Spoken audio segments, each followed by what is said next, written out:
તો સ્થાનિક સ્વરાજ્યની ચૂંટણી માટે મતદાનની પ્રક્રિયા ચાલી રહી છે અને તમામ લોકો છે ઉત્સાહભેર આ મતદાનની પ્રક્રિયામાં જોડાઈ રહ્યા છે। ભાજપના નેતાઓ પણ પોતાના મતાધિકારનો ઉપયોગ કરવા માટે પહોંચ્યા। દરેક મતદાન મથકો ઉપર મતદાન થઈ રહ્યું છે। જામનગરમાં પણ ભાજપ પ્રમુખ બીનાબેન કોઠારીએ મતદાન કર્યું છે। પોતાના પરિવાર સાથે તેઓ મતદાન કરવા માટે પહોંચ્યા છે। લોકશાહીના પર્વની ઉજવણીમાં તેઓ જોડાયા છે। સ્થાનિક સ્વરાજ્યની ચૂંટણીનો પ્રારંભ થઈ ચૂક્યો છે। જામનગર મહાનગરપાલિકાની વાત કરવામાં આવે તો સવારના 7 વાગ્યાથી મતદાનનો પ્રારંભ થઈ ચૂક્યો છે। આપણી સાથે છે જામનગર શહેર ભાજપના પ્રમુખ બીનાબેન, તેની સાથે વાત કરશું।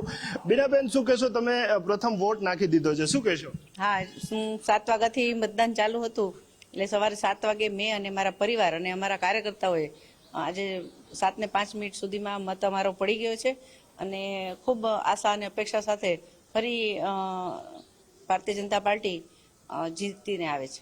બેન, 64 બેઠકો, 63 ઉમેદવારો, જીતનો દાવો, કેટલી બેઠકો મળશે, શું કહેશો? જીત તો મેં એવું કહું કે 63 ઉપર અમને મળશે, કેમ કે અમે હંમેશા જીતવા માટે જ ચૂંટણી લડવાની હોય, એટલે એવી કોઈ શક્યતા હું નથી કહેતી કે 63 થી કોઈ નીચે સીટ આવે। જીતના દાવા સાથે પ્રથમ મતદાન કર્યું છે શહેર ભાજપ પ્રમુખે અને જંગી બહુમતી ભાજપ જીતી આવશે તેવો દાવો કર્યો છે। કેમેરામેન હિરેન ગાંધીની સાથે નથુ આહિર, ગુજરાત ફર્સ્ટ, જામનગર।